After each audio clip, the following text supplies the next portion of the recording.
அனைத்துலக உயிரோடை தமிழ் வானொலி மற்றும் இலக்கு மின்னிதழ் நேயர்களுக்கு வணக்கம். இது தாயக களம். இன்றைய இந்த நேர்காணலிலே எங்களுடன் யாழ்ப்பாண பல்கலைக்கழகத்திலிருந்து பேராசிரியர் திருமிகு சின்னத்துரை விஜயகுமார் அவர்கள் எங்களுடன் இணைந்திருக்கின்றார். இவர் பொருளியல் துறையின் பேராசிரியராக கடமையாற்றுகின்றார். இன்று நாங்கள் இவரை அழைத்து வந்ததன் நோக்கம், தற்பொழுது வளைகுடாவில் நடைபெறுகின்ற போர், ஈரான், அமெரிக்கா, இஸ்ரேல் இதற்கிடையிலே நடைபெறுகின்ற போரும், ஹோமோஸ் ஜலசந்தி இன்று மூடப்பட்டுள்ளது, இதனால் ஏற்படுகின்ற பாதிப்புகளும், வளைகுடாவிலே பொருளாதாரம் என்ன மாதிரியான தாக்கத்தை ஏற்படுத்த போகின்றது என்பதையும், இந்த யுத்தத்தின் ஊடாக சர்வதேச ரீதியான பொருளாதார மாற்றங்கள், பொருளாதாரம் எப்படி பாதிப்பை ஏற்படுத்தும் என்பதோடு தாயகத்தில் நமது தாயகத்திலும், அதாவது இலங்கையிலே இந்த போரால் எப்படியான பொருளாதார தாக்கங்கள் ஏற்பட போகின்றது என்பது பற்றி நாங்கள் பேச உள்ளோம். வணக்கம் சார், உங்களை வரவேற்றுக் கொள்கின்றோம். வணக்கம் ஸ்ரீகன். வணக்கம் வணக்கம் வணக்கம். நீங்களும் இப்போ தற்சமயம் நடைபெறுகின்ற இந்த போரை நீங்கள் அவதானித்திருப்பீர்கள்.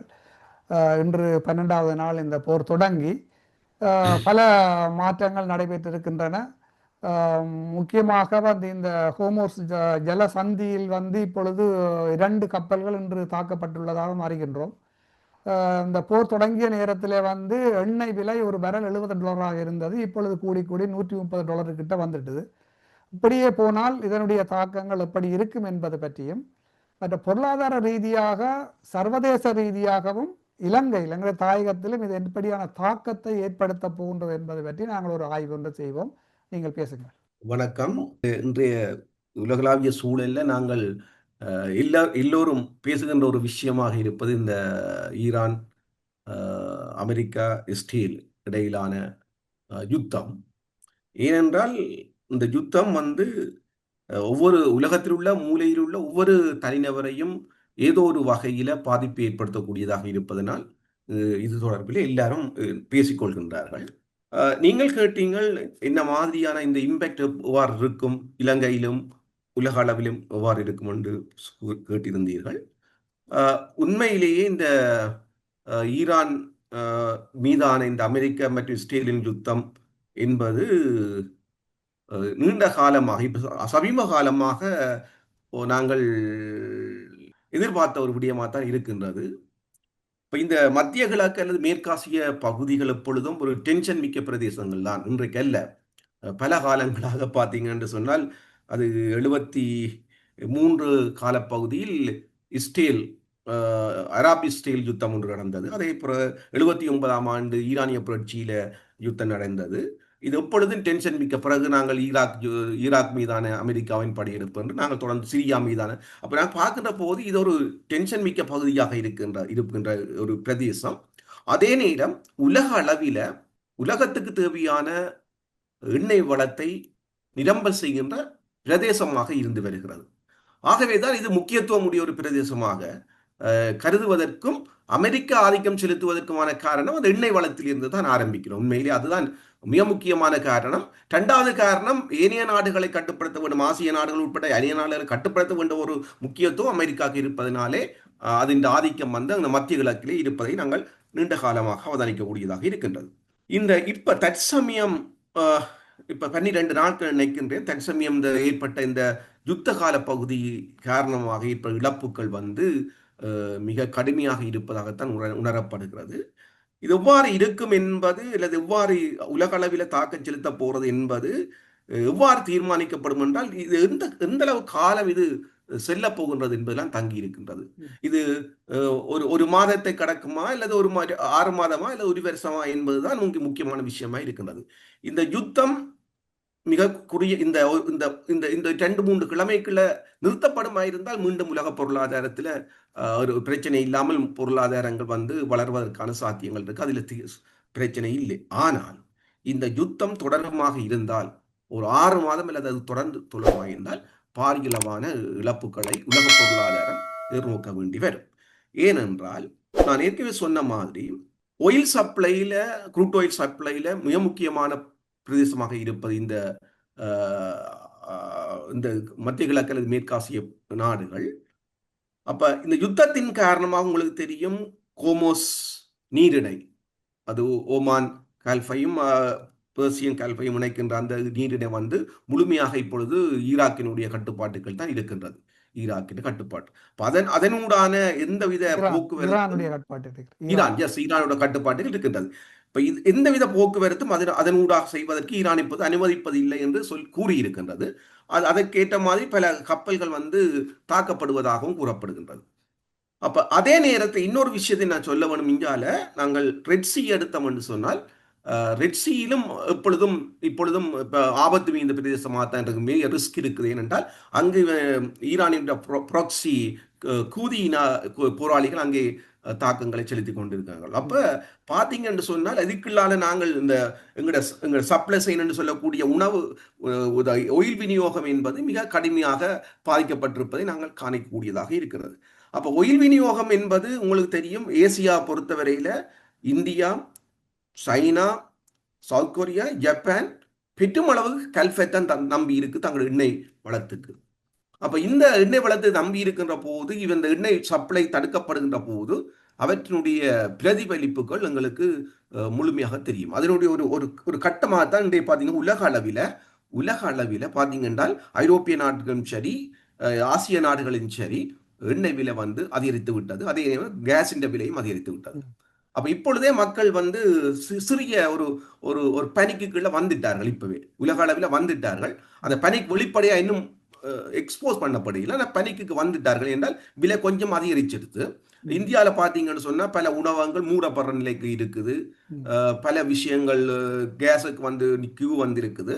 இலங்கை அதை கொஞ்சம் இந்த அரசாங்கம் கொஞ்சம் ஆரம்பத்தில் கொஞ்சம் ஒரு வினைத்திறனாக கொஞ்சம் அதை கட்டுப்படுத்தி இருக்குன்னு தான் நம்புறேன். அவ்வளவுக்கு இன்னும் பனிக்க வரையில பனிக்கு வந்ததான் அதை சரியான முறையில் நிர்வகிக்கலாம். ஐரோப்பாவிலையும் பாத்தீங்கன்னா சார் வந்து இந்த விமான டிக்கெட்டுகளின் விலைகளும் வந்து இப்ப கூட்டப்பட்டுள்ளது. 2 நாட்களுக்குள் அந்த விலையை கூட்டியுள்ளார்கள். அப்ப இப்ப இந்த எண்ணெய் விலை ஏற்றம் எப்பொழுது நான் திருப்பி சொன்னேன், இந்த கிறிஸ்டி போனோம்னா 73ஆம் ஆண்டு அரப் இஸ்ரேல் யுத்தத்துல ஒபெக் வந்து 2 மடங்காக விலை அதிகரிச்சது. அதே மாதிரி 79 ஈரான் ரெவல்யூஷன்ல 2 மடங்கா விலை ஒபெக் அதிகரிச்சது. இந்த முறை அது செய்யல. இன்னும் அதிகரிச்சால் என்ன நடந்தது என்றால் உலக பொருளாதாரம் எல்லாமே சரியான கடுமையான சிக்கலுக்குள்ள போயிடுச்சு. அதே நிலை இந்த முறையும் இந்த 2026 ஏற்படுமா என்பது ஒரு வினாவுக்குரிய விஷயம். ஏற்படும் எப்போது என்றால் இந்த யுத்தம் 6 மாதம் அல்லது 3-6 மாதத்தை தொடர்ந்தால் இந்த ஸ்டக்ஃப்ளேஷன் சொல்லுவான், தேக்க வீக்கம் என்று சொல்லுவான். பணவீக்கம் ஒரே நேரத்தில் அதிகரித்து கொண்டு போகும். அதே நேரம் வெளியீடுகளும் குறைஞ்சு வேலை வாய்ப்புகளும் குறைஞ்சு கொண்டு போகும். அந்த ஒரு சூழ்நிலை ஏற்படுவதற்கான சாத்தியங்கள் பிரகாசமாக தெரிகிறது. போர் தொடருமாக இருந்தால். இல்லை போர் இடையில இப்பொழுது அந்த 1 மாதத்துக்குள்ள கட்டுப்படுத்தப்பட்டு நிறுத்தப்படுமா இருந்தால் இந்த பிரச்சனையில் இருந்து உலக நாடுகள் தப்பிக்கொள்ளக்கூடும். இல்ல ஏற்கனவே பாத்தீங்கன்னா உலகத்தின் பெருமளவான ஒரு எண்ணெயை வந்து அந்த சப்ளை பண்ணது வந்து வெனிசுவேலா. இப்ப வெனிசுவேலாவுடைய எண்ணெய் கிணறுகளை வந்து ட்ரம்ப் தன்னுடைய கட்டுப்பாட்டுக்குள் கொண்டு வந்து விட்டார்கள். சத்தமின்றி ரத்தமின்றி அவர் அதை தன்னுடைய கண்ட்ரோலுக்குள்ள கொண்டு வந்துட்டார்.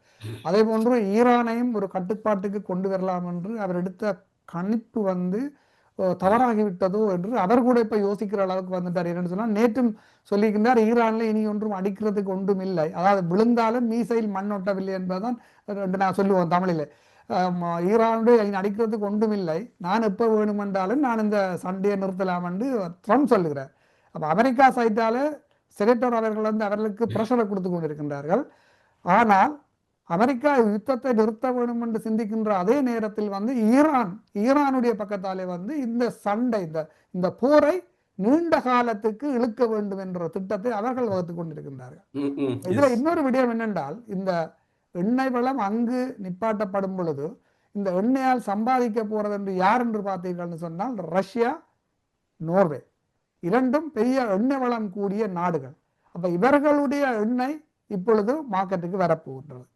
இவர்கள் அதுக்கான ஆதாயத்தை அடைவார்கள் என்று நீங்க நினைக்கின்றீர்கள்? இப்ப நீங்கள் கூறியது சரி. என்னென்றால் இப்ப நீங்க பாத்தீங்கன்னு சொன்னா இப்ப இந்த கோமோஸ் ஸ்ட்ரைட் ஆஃப் கோமோஸ், நாங்கள் ரெட் சி அண்ட் சுயஸ் கால்வாய், இது இப்ப டென்ஷன் மிக்க பிரதேசமாக இருக்குது. இதுக்கால போக்குவரத்துகள் அல்லது ஒயில் விநியோகம் மிக கடுமையாக பாதிக்கப்பட்டிருக்கிற சந்தர்ப்பத்தில் இப்ப பெருமளவுக்கு இதால நன்மை அடையக்கூடிய நாடுகள் என்று சொன்னால் ஏற்கனவே ரஷ்யாவில் ஏராளமான இருப்புகள் இருக்குது. அது விநியோகிக்கப்படுறதுக்கு தடைகள் எல்லாம் இருந்தது. இப்ப அது ஃப்ரீயா இருக்கு. இப்ப தடையெல்லாம் இல்லை. தேவையான எண்ணெயை வந்து ரஷ்யா விற்கக்கூடியதா இருக்கு. ரஷ்யாவுக்கு இது ஒரு நல்ல காலம் என்று தான் நினைக்கிறேன். ஆமாம். வருமானம் உழைக்கிறது காலம். அதே தான் நீங்க சொன்ன மாதிரிக்கு நோர்வே வந்து நோர்வேயின் இருப்பு வந்து ரிசர்வ் வந்து இல்லை. அது ஒரு மொத்த ரிசர்வில் ஒரு வீதம் தான். ஆமாம். ஆனால் அது ப்ரொடியூஸ் பண்ணுது. வெளிநாடுகளில் இருந்து எண்ணெய்களை க்ரூட் ஆயிலா வாங்கி ப்ரொடியூஸ் பண்ணுது. அந்த வகையில நோர்வே, மற்றது கனடா, அதே மாதிரி சில ஆப்பிரிக்க நாடுகள், அங்கோலா, அல்ஜீரியா, லிபியா போன்ற நாடுகளுக்கு அதிக வருமானத்தை தரக்கூடியதுதான். ஆனால் ஒரு விடயம் என்னென்றால் இந்த நாடுகளுக்கு வந்து அதிக அளவு வருமானத்தை உழைக்கக்கூடிய ஒரு கட்டமாக இருந்தாலும் இந்த ஓர் எப்படி போறன்றதை பற்றிய எந்த ஒரு அபிப்பிராயம் அவங்களிடம் இல்லை. எந்த கோணத்தில் இது தொடரும் என்பது விஷயம் தெரிய இல்லை. இது முழுமையாக பரவுமா என்று சொன்னால் பரவுமாக இருந்தால் உலகம் முழுவதும் ஒரு பரவுறக்கூடிய ஒரு சூழ்நிலை வரமா இருந்தால் எல்லா நாடுகளுக்கும் அது சிக்கல் மிகுந்த நிலையாத்தான் ஏற்படும் நினைக்கிறேன். இதான் இந்த எண்ணெய் ஏற்கனவே வந்து தாயகத்தில் இலங்கையிலே வந்து இந்த எரிபொருள் பிரச்சனை ஒன்று பெருமளவில் இருந்தது. நாங்கள் எல்லாம் காணொலிகளிலே பார்த்துருக்கின்றோம். மக்கள் எல்லாம் கிலோமீட்டர் கணக்காக வந்து வரிசையிலே நின்று இந்த எரிபொருளை பெற்றுக்கொண்டார்கள். இந்த சண்டை தொடங்கிய பிற்பாடு, இந்த போரின் பிற்பாடு இலங்கை எந்த விதத்திலே பாதிக்கப்பட போகின்றது? நன்றி, நல்ல கேள்வி. நான் இந்த இலங்கை பொறுத்தவரையில 2022ஆம் ஆண்டு ஒரு பொருளாதார மற்றும் நிதி நெருக்கடியோடு இலங்கை பொருளாதாரத்தில் பாரிய சிக்கல்கள் ஏற்பட்டது. பின்பு இந்த IMF-னுடைய விரிவாக்கப்பட்ட நிதி வசதியின் கீழே மெதுவாக இந்த இலங்கை பொருளாதாரம் மெதுவாகத்தான் மீண்டு வருகின்றது. மீழ்ச்சி காலமாக இருக்கிறது. அப்ப இந்த ஒரு மீழ்ச்சி காலத்துல இந்த வெளியக உள்ள அதிர்ச்சி என்று சொல்லுவோம். வெளியக உள்ள அதிர்ச்சிகளை தாங்கக்கூடிய நிலையில இலங்கை பொருளாதாரம் இப்ப இல்லை. அப்ப இந்த ஒயில் பிரைஸ் ஏற்படுத்துகின்ற அதிகரிப்பு அல்லது ஒயில் பிரைஸ் அதிகரிப்பு, மற்றது ஹோமோஸ் நீரிணையினூடான போக்குவரத்துகள், இந்த எண்ணெய் விநியோக தடை வருமாக இருந்தால் இலங்கையில கட்டாயம் மிகப்பெரிய பாதிப்பு ஏற்படக்கூடிய சாத்தியங்கள் இருக்குது. ஆனால் என்ன விடயம் என்று சொன்னால் இலங்கை பொருளாதாரத்தை பார்த்தீங்கன்னா இப்ப அண்மை காலமாக பார்த்தீங்கன்னா 25ஆம் ஆண்டு 24, 25 ஆண்டு பார்த்தீங்கன்னு சொன்னால் 2 பிரதான வருமான மூலங்கள் இலங்கைக்கு கை கொடுத்து வந்திருக்கிறது. இந்த இந்த இந்த இந்த ஃபைனான்சியல் ப்ராப்ளத்திலிருந்து மீள்றதுக்கு ஒன்று டூரிசம், மற்றது ஃபாரின் ரெமிட்டன்ஸ். ரெண்டும் இந்த கோமோஸ் நீரிணையோட தொடர்பட்ட விடயமா தான் இருக்கு. என்றால் டூரிசம் வந்து பெரிய பாதிப்பை ஏற்படுத்துது. என்றால் இந்த மத்திய கிழக்கு எங்களுக்கு முக்கியமா ரான்சிட் வந்து மத்திய கிழக்கு. அது அடிபடுகின்ற போது சுற்றுலா பயணிகளின் வருகை வந்து பெருமளவுக்கு குறைய போகுது. நான் நினைக்கிறேன் இந்த மார்ச், ஏப்ரலுக்கு பெருமளவுக்கு சுற்றுலா பயணிகள் வருகைக்கான சாத்தியங்கள் குறைவே இருக்குது. அதே சுற்றுலா பயணிகள் வருகை குறைவாக இருக்கின்ற போது வருமானமும் இழப்புகள் ஏற்படக்கூடிய சாத்தியங்கள் இருக்கு. அதே நேரம் ஃபாரின் ரெமிட்டன்ஸும் நாங்கள் மத்திய கிழக்கெல்லாம் தங்கி இருக்கோம். ஃபாரின் ரெமிட்டன்ஸுக்கு அதுக்கு ஏற்படுகின்ற டென்ஷன் இல்லை சூழ்நிலை யுத்தங்கள் வந்து கட்டாயம் ஃபாரின் ரெமிட்டன்ஸ்லையும் கட்டாயம் ஒரு பாதிப்பு ஏற்படும். அப்ப இந்த ரெண்டு மூலங்கள் இருந்து ஏற்படுகின்ற பாதிப்புகள் இலங்கை பொருளாதாரத்துக்கு அது மெதுவாக மீழ்ந்து வருகின்ற பொருளாதாரத்துக்கு தாக்கத்தை ஏற்படுத்தக்கூடியதான். இது தவிர இன்னொரு பார்த்தோம் என்று சொன்னால் இந்த தேயிலை ஏற்றுமதியில அந்த மத்திய கிழக்கு முக்கியமான ஒரு இதா இருக்குது. தெங்கு உற்பத்தியில இருக்குது. அப்ப இந்த தேயிலை தெங்கு ஏற்றுமதியிலும் பாதிப்பு வரும் என்று சொன்னால் சரியான பாதை இல்லை என்று சொன்னால் அது முக்கியமான வருமான மூலத்தை இழக்க வேண்டி வரும். அது மாத்திரமல்ல ஆடை ஏற்றுமதிக்கு எங்களுக்கு தெரியும் இந்த பாதை தான். இந்த கோமுஸ் அந்த அதைத்தான் நாங்கள் பயன்படுத்தி கொண்டு வரோம். ஏனென்று சொன்னா செலவு குறைவு. வேற பாதைகள் இருக்குது, கடற்பாதைகள் இருந்தாலும் அந்த பாதை வந்து எங்களுக்கு செலவு குறைந்த வழிவகைகள் என்பதனால் அப்ப அந்த ஆடை ஏற்றுமதிகளிலும் பாதிப்பு ஏற்படலாம். அப்ப இந்த வகையில நாங்கள் பார்க்கின்ற போது எங்களுக்கு ஏற்றுமதி வருமானம், அதாவது ஏற்றுமதி மூலம் கிடைக்கக்கூடிய வருமானங்கள் குறைவதற்கான சாத்தியங்கள் இருக்குது. மற்ற பக்கம் நாங்கள் பார்த்தா இன்னொரு பக்கம் ஏற்றுமதி வருமானத்துக்கு அடுத்த பக்கம் இலங்கையை பார்த்தோம் என்று சொன்னால் இலங்கையில வந்து இந்த உள்நாட்டில எண்ணெய்களின் விலை இப்ப 24 ரூபாவால் அதிகரிச்சிருக்கு. ஆனா இந்த விலை அதிகரிப்பு வந்து மிக சிறிய அதிகரிப்பு தான். அரசாங்கம் சிறிய அதிகரிப்பு தான் செய்திருக்குது. அப்ப தொடர்ந்து இந்த யுத்தம் நீங்க சொன்ன மாதிரி ஆரம்பம் போகுமாண்டா இந்த விலை வந்து 500-600 ரூபாவுக்கு டபுள் மடங்கா போறதுக்கான சாத்தியங்களும் இருக்கு. அந்த யுத்தத்தை பொறுத்து, யுத்தம் எப்படி நீள போறத பொறுத்து. அப்ப எண்ணெய் விலை தொடர்ந்து அதிகரித்தெடுத்து இன்னும் தொடர்ந்து அதிகரித்தால் அது இலங்கையில திரும்ப வந்து பணவீக்கத்தை தூண்டு காரியமா இருக்கு. அப்ப என்னென்றால் இலங்கையில் உள்ள நடுத்தர குடும்பங்களை பார்த்தீங்கன்றால் வறிய குடும்பம் சரி நடுத்தர குடும்பம் பர்ச்சேசிங் பவர் கொள்வனவு வலு வந்து ஏற்கனவே மிக குறைந்த மட்டத்திலாம் இருக்கு. குறைந்துவிட்டது. அப்ப இந்த நிலையில மெதுவாக நாங்கள் மீட்சி அடைந்து வருகிற ஒரு இலங்கை பொருளாதாரத்துல எண்ணெய் விலை இன்னும் அதிகரிக்குமாக இருந்தால் மக்களின் வாழ்க்கை தரத்தில் ஒரு பெரிய சிக்கல்கள் ஏற்படுவதற்கான சாத்தியங்கள் அதிகம் இருக்குது. அது ம். யுத்தம் இவ்வளவு தொடரப்போறதுல எல்லா தாக்கமும் நாங்கள் தங்கி இருப்பதை நாங்கள் காணலாம். அது மாத்திரமல்ல, இப்ப நாங்கள் எண்ணெய் விலை அதிகரித்தால் நாங்கள் சொல்றோம் பணவீக்கம், அது ஒபியஸ்லி எங்களுக்கு தெரியும் அதிகரிக்கும். ஆனால் உடனடியான அதிகரிப்பு எங்க வருதுன்னா போக்குவரத்து. ம். போக்குவரத்தில் அது ரோட்ஸா இருக்கலாம், ஏவியேஷனா இருக்கலாம், கடல் போக்குவரத்து, எல்லா போக்குவரத்தும் அதிகரிக்க போகுது சர்வதேச ரீதியா. இப்ப இலங்கையில பார்த்தோன்னா போக்குவரத்து செலவு அதிகரிச்ச உடனே போக்குவரத்து என்பது எல்லாத்துக்குமான பிரதான ஒரு உள்ளீடு மாதிரி. ம். அப்ப போக்குவரத்து செலவு அதிகரித்தா எல்லா பண்டங்களின் விலையும் அதிகரிக்கும். அப்ப பண்டங்களின் விலை அதிகரிக்குது, எண்ணெயின் விலை அதிகரிக்குமாயிருந்தால் அது உண்மையிலேயே இலங்கை பொருளாதாரத்துக்கு தாங்க முடியாத ஒரு சூழ்நிலை ஏற்படுத்தலாம். ஆனால் அது ஏற்படுமா என்பது நாங்கள் திரும்ப இன்னும் ஒரு வெயிட் பண்ணி தான் பார்க்கணும். காலத்தை பார்க்கணும். இந்த மாதிரி இந்த ஆமாம். யுத்தம் தொடர போகுதுன்றத முக்கியமான இந்த காரணமாக. இலங்கையை பொறுத்தவரை சார் வந்து இலங்கை ஒரு முக்கியமான ஒரு விவசாய நாடு. அக்ரிகல்ச்சர் வந்து மிக முக்கியமான ஒரு பொருளாதாரத்தை ஈட்டுற நாடு. இலங்கையில் மட்டுமண்டில்லை, இந்த யுத்தத்தால் வந்து சர்வதேச ரீதியாக கூட இந்த விவசாய உணவு உற்பத்தி வந்து பாதிக்கப்படும் என்று ஆய்வாளர்கள் சொல்கின்றார்கள். அதுக்கும் இருக்கா பதில் சொல்லுங்க. மற்றது நீங்க அப்போது சொன்னது போல வந்து பணவீக்கம், இன்ஃப்ளேஷன். பணவீக்கம் வந்து ராஜபக்சே இருந்த நேரத்தில் வந்து இலங்கையினுடைய பணவீக்கம் கிட்டத்தட்ட 70% இருந்தது. பிறகு பேருந்து கொஞ்சம் கொஞ்சமாக குறைந்து நீங்க சொன்ன போது IMF அவையினுடைய ஃபண்டுகள் எல்லாம் வந்த பிறகு ஓரளவுக்கு பேலன்ஸ் பண்ணி கொண்டு வந்தால் இன்னும் பணவீக்கம் இலங்கை இருக்கின்றது. நீங்கள் கூறியது போன்று இந்த போரினால் இலங்கையினுடைய பணவீக்கம், உற்பத்திகள் குறைய, போக்குவரத்து குறைய, இன்னும் பணவீக்கம் கூடும் என்பதில் அன்று நினைக்கின்றோம். நீங்கள் அதை இன்னும் கொஞ்சம் எஸ். விளக்கமா சொன்னா நல்லா இருக்கு. இப்ப நீங்கள் இந்த விவசாயத்தை பற்றி சொன்னீங்கள். உண்மையா நீங்கள் உங்களுக்கு தெரியும் இந்த இது வந்து கோமோஸோட நான் தொடர்புபடுத்தலாம் என்று பார்க்கிறேன். இங்கே நீங்க பார்த்தீங்கன்னா கட்டார் கட்டார் வந்து கட்டார் அல்லது கட்டார் அண்டிய ஏனைய இந்த இந்த இந்த இந்த வளைகுடா நாடுகளை பார்த்தீங்கன்னு சொன்னால் இந்த உர உற்பத்திக்கான சிந்தட்டிக் ஃபர்டிலைசர்னு சொல்லக்கூடிய செயற்கை உரத்துக்கான முக்கியமான உள்ளீடுகள் நைட்ரஜன், அமோனியா போன்றவை வந்து இந்த நாடுகளில் தான் வருகிறது. ம். அப்ப இந்த இந்த ஜலசந்தி அல்லது இந்த நீரிணை மூடப்படுமாயிருந்தால், அது இடையூறு ஏற்படுமாயிருந்தால், இந்த செயற்கை உரங்கள் அல்லது சிந்தட்டிக் ஃபெர்டிலைசருக்கான விலைகள் வந்து அதிகரிக்கும். ம். அதிகரிச்சா அது அது அது பொதுவாக விவசாயத்துறையில பிரதான மூலப்பொருளாக இருக்கிறதால விவசாயத்துறை பாதிக்கப்படுவதற்கான சாத்தியங்கள் அதிகரிக்கும். நாங்கள் இதை நாங்கள் இப்படி பார்க்கிறோம். எப்படி என்ன ஃபெர்டிலைசரை நாங்கள் இங்க ஃபெர்டிலைசர் உற்பத்தி செலவு அதிகரிக்கிற போது ஃபெர்டிலைசருக்கான விலை கூடினால் விவசாயிகளுக்கு அது வந்து இந்த ஆபத்து இந்த ஒரு விடயமாக மாறக்கூடும். அது அது நாங்கள் யுத்த காலத்தை பொறுத்து தான் நாங்கள் தீர்மானிக்கலாம். அது மாதிரி இலங்கையை பொறுத்தவரையில நான் ஏற்கனவே சொன்ன மாதிரி மெதுவாக மீளந்து வருகிற இது வந்து இருக்கிறது வல்னரபிள் சிச்சுவேஷன்ல இருக்குது. பாதிக்கப்படக்கூடிய எளிதில் பாதிக்கக்கூடிய நிலையில் இருக்கிற போது இந்த பணவீக்கம், போக்குவரத்து செலவு அதிகரிப்பு, பணவீக்கம் அதிகரிப்பு, போக்குவரத்து செலவு அதிகரிப்பு ஏற்படுகிற போது இந்த போதிய உரங்களின் விலையும் அதிகரிக்குமா இருந்தால் கட்டாயம் விவசாய உற்பத்தியில சரியான பாதிப்பு ஏற்படக்கூடிய சாத்தியங்கள் இருக்குது.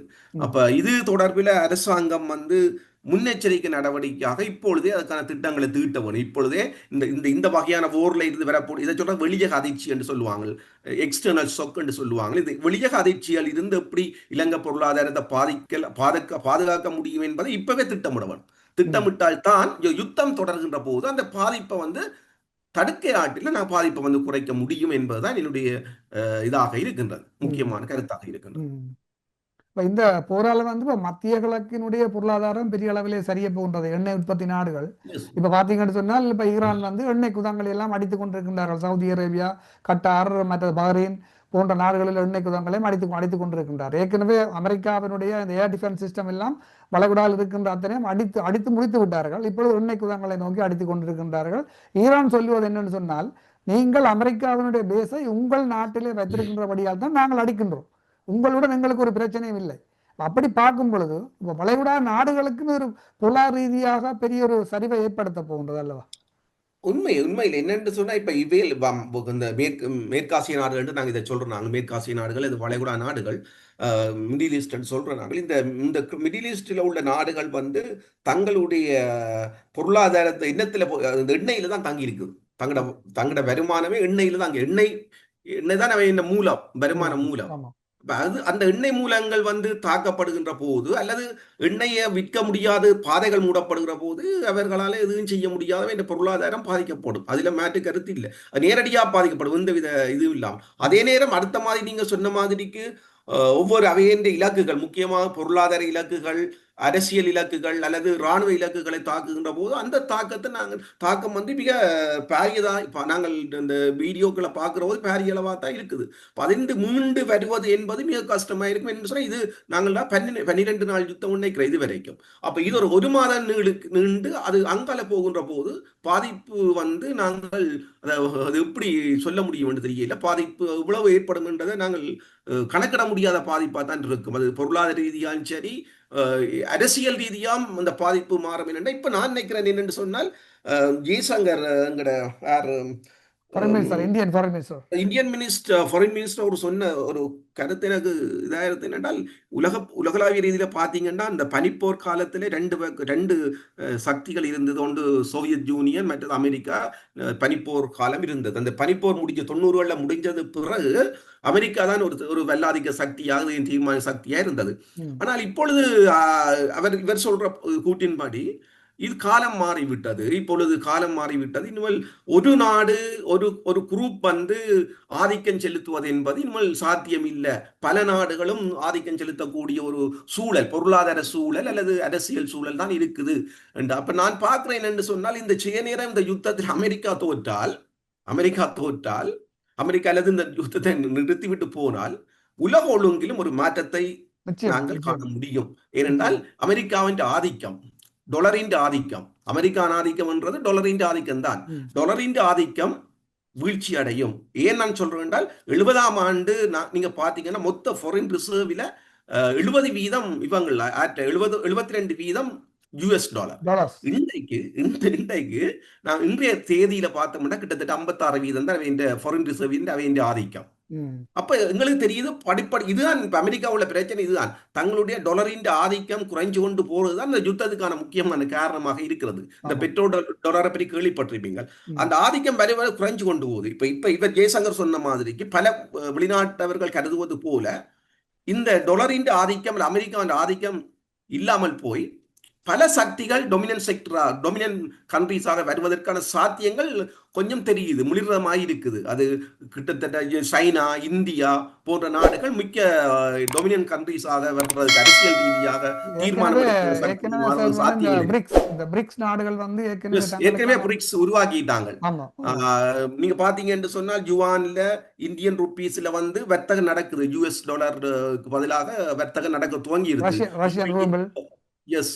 அப்ப இதுகள் வந்துதான் அமெரிக்கா பிரச்சனை. இப்ப யுத்தம் துவங்கினதுக்கு சாதாரண இந்த காரணங்கள்லாம் பின்லாம் இருக்கு. அப்ப இப்படி நாங்க வேற நாணயங்கள்ல இப்ப நாங்கள் எக்ஸ்சேஞ்சை செய்கின்ற போது எல்லா நாடுகளும் வந்து மற்ற ஒரு அமெரிக்கா மாத்திரம் டொமினன்ட் கண்ட்ரீஸாக இருக்கிறதுக்கான சாத்தியங்கள் இல்லாமல் போவதற்கான ஒரு சாத்தியப்பாடுகள் தெரிவதாக நான் நினைக்கிறேன். இப்ப இலங்கையை பொறுத்தவரையில மாஸ்டர், இலங்கை ஒரு வளர்ச்சி அடைந்து வரும் நாடு. சரியான ஏழை நாடுன்னு சொல்ல முடியாது, பணக்கார நாடும் இல்லை. இப்பொழுது வளர்ச்சி 1999ஆம் ஆண்டுக்கு பிறகு பல கஷ்டங்களை அனுபவித்தாலும் பொருளாதார ரீதியாக பெரிய அளவிலே பெரிய இம்பாக்டை ஏற்படுத்தினாலும் ஓரளவுக்கு இலங்கையினுடைய பொருளாதாரம் வந்து ஒரு நடுநிலையாக வளர்ச்சி அடைந்த நாடுன்னு தான் நாங்கள் பார்க்க வேண்டும். அப்படி இருக்கும் பொழுது இலங்கையிலுடைய இந்த மக்கள் இந்த போரினால் ஒரு பாதிப்பு ஏற்படுத்தும் பொழுது அவர்கள் எரிபொருளின் விலையா அல்லது உணவின் விலையா முக்கியமாக பார்ப்பார்கள்? எது அவர்களுக்கு மிக முக்கியமாக இருக்கும் விலையை பொறுத்தவரை? இப்ப இந்த நீங்க சொன்ன நன்றி, நல்ல கேள்வி. எரிபொருளின் விலை வந்து உணவு விலையோடு கனெக்ட் பண்ணப்பட்டிருக்கு, அப்படியே இணைஞ்சிருக்கு. ஏனென்றால் எப்பப்போ எரிபொருள் விலை கூடுதோ அப்பப்போ எல்லாம் உணவுப் பொருட்கள் விலை கூடிடும். அது தன்னிச்சையாக கூடிடும். ஏனென்று சொன்னால் எரிபொருள் தான் போக்குவரத்துக்கான பிரதான உள்ளீடு. அப்போ எரிபொருள் விலை கூடின உடனே உடனடியாக எங்களுக்கு போக்குவரத்து செலவு கூடிடும். போக்குவரத்து செலவு கூடின உடனே நாங்கள் இந்த இண்டஸ்ட்ரியல் திங்ஸ் சரி அல்லது விவசாய பொருட்களை சரி எக்ஸ்சேஞ்ச் பண்ணி அல்ல ஒரு இடத்துல இருந்து இன்னொரு கொண்டு போறதுக்கான செலவு அதிகரிக்கிற போது உணவுப் பொருட்களின் விலை அதிகரிக்கும். அதே நேரம் எண்ணெய் விலை அதிகரிச்சா எங்களுக்கு தெரியும் விவசாய பொருட்களின் விலை நிச்சயமா உடனடியாக உற்பத்தி செலவு அதிகரிக்கும். அப்போ ஒட்டுமொத்தமாக பார்த்தோம்னால் எண்ணெய் விலை வந்து உணவுப் பொருட்களின் விலையில குறிப்பிடத்தக்க அளவு தாக்கத்தை செலுத்தும். அப்ப ரெண்டும் பொதுமக்களுக்கு வந்து பிரச்சனை தான். ஏன்னு சொன்னா இன்றைய நாள்ல பாத்தீங்கன்னு சொன்னால் இந்த இலங்கை போன்ற நாடுகள்ல வந்து பொது போக்குவரத்தை விட தனி போக்குவரத்துல இப்ப அவங்க கூட இருக்குது. பொது போக்குவரத்தை பயன்படுத்துவதை விட மோட்டார் சைக்கிள், தங்கள் சிறு வாகனங்கள், கார் பயன்படுத்துறார்கள் இப்ப இலங்கையில அதிகமா இருக்குது. அப்ப அப்படி இருக்கிற போது எண்ணெய் விலை வந்து அதிகரிக்குமா இருந்தா அவைன்ற நாளாந்த செயற்பாடுகள் மந்தகதிக்கு போயிடும். நாளாந்த செயற்பாடுகளே மந்தகதிக்கு போயிடும். அப்ப மற்ற பக்கம் உணவு விலைகள் எல்லாம் அதிகரிக்கும். அப்போ எல்லாமே சிக்கல். ரெண்டு விலை அதிகரிக்கிறோம், ரெண்டும் பொதுமக்களுக்கு பாரிய இடையூறாயிருக்கும். அதுதான் நீங்க பாத்தீங்கன்னு சொன்னா டக்குன்னு அந்த இப்ப இந்தியாவில் பாத்தீங்கன்னா சக்கடா ஒரு திடீர் பனிக் வந்துடுத்து, உடனடியாக கேஸ் லைன் வந்துடுது, கேஸுக்கு ஒரு லைன் வந்துடுது. கேஸ் இல்லாதபடியால் உணவுப் பொருள் உற்பத்தி எல்லாம் மட்டுப்படுத்திட்டாங்க. கன்சூமர்ஸுக்கு மட்டும்தான் கேஸ் கொடுக்குறாங்க, ரேடர்ஸுக்கு வேணாம் இப்போதைக்கு இல்லைன்னு சொல்றாங்க. அப்ப இது ஒரு பெரிய பனிக்க உருவாகுது. இலங்கையில இன்னும் இப்ப கொஞ்சம் கட்டுப்பாட்டுல இருக்குது. யுத்தம் இன்னும் 2 கிழமை போகும் என்றால் இலங்கையிலும் அப்படி ஒரு சூழ்நிலை உருவாகும். அதுக்கு ஏற்ற மாதிரியான திட்டங்களை அரசாங்கம் வகுக்க வேணும். தற்பொழுதைய நிலை சார் வந்து என்னென்னு சொன்னால், இப்போ இந்த இந்தோ பசிபிக், அந்த பசிபிக் ஓஷனுக்களால் வந்து இந்தியன் ஓஷனுக்களால் வர கப்பல்கள், சுவிஸ் கனால் நோக்கி போகின்ற கப்பல்கள் எல்லாம் இலங்கையிலே வந்து தங்கி அங்கே இருந்து புங்கர் பண்ணித்தான் போகிறது. இப்போ இந்த ஜலசந்தி நிப்பாட்டின பிறகு, அடைத்த பிறகு அங்கு இப்போ அந்த கப்பல்கள் வந்து நிற்கக்கூடிய சூழ்நிலை உள்ளதா? என்னென்னு சொன்னால், கப்பல்கள் கூட கூட இலங்கையை நோக்கி வரும்பொழுது இலங்கையை நோக்கி ஒரு வருமானம் வந்து கொண்டிருக்கின்றது. அந்த வருமானம் அது குறைகிறதுக்கும் சாத்தியக்கூடு உள்ளது. அந்த நிலைமை இப்பொழுது எப்படி அங்கே இருக்கின்றது? நிச்சயமா நீங்கள் ஒட்டும் அதான் இந்த இந்த இந்த மத்திய கிழக்கு யுத்தம் என்பது, அல்லது மத்திய கிழக்கு உள்ள கோமோஸ் நீரிணை மற்றும் அந்த ரெட் சீல ஏற்படுகின்ற பிரச்சனை என்பது அது உலக பொருளாதார தாக்கமாக தான் விரிவடையும். அது பார்த்தீங்கன்னு சொன்னா, அப்போ இலங்கையை பொறுத்தவரையில் நீங்க சொன்ன மாதிரிக்கு இப்பவே கப்பல் போக்குவரத்துகள்லாம் மட்டுப்படுத்தப்பட்டிருக்கு.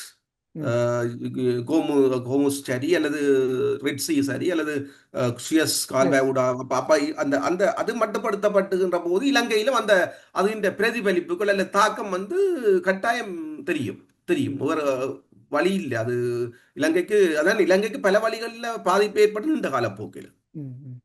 நல்லது சார். நீங்கள் உங்களோட நேரத்தை ஒதுக்கி நான் நிறைவு செய்கின்ற நேரம் நெருங்கினபடியால் எங்களுக்கு தரப்பட்ட நேரத்துக்குள் ஓரளவு பேசப்பட வேண்டிய விடயத்தை நாங்கள் பேசியிருக்கின்றோம் என்று நினைக்கின்றேன். உங்கள் நேரத்தை ஒதுக்கி எங்களுடன் இந்த நேர்காணலில் கலந்து கொண்டதற்கு நாங்கள் புலகாங்கிதம் அடைகின்றோம். நன்றி, வணக்கம். நன்றி ஸ்டீவன், நன்றி. எமது பார்வையாளர்களுக்கு வணக்கம். மக்களின் குரலாய் ஓங்கி ஒலிக்கும் இலக்கு மின்னிதழ் மற்றும் உயிரோடை தமிழ் வானொலி ஆகிய இவ்விரு ஊடகங்களும் உங்களைப் போன்ற எமது நேயர்கள், நண்பர்களின் ஆதரவிலேயே இயங்கி வருகின்றன. மிக குறைந்த வளங்களுடன் பல இடர்கள் மற்றும் தடைகளை தாண்டி பயணிக்கும் எமது ஊடகங்களின் பணிகள் மேலும் வளர உங்களால் முடிந்த நிதியுதவியை வழங்கி இன்னும் காத்திரமான செயற்பாடுகளை முன்னெடுக்க உதவுமாறு மிகவும் பணிவன்புடன் வேண்டி நிற்கின்றோம். உங்கள் பங்களிப்பு உங்களின் உரிமை குரலாய் ஓங்கி ஒலிக்கும். நன்றி.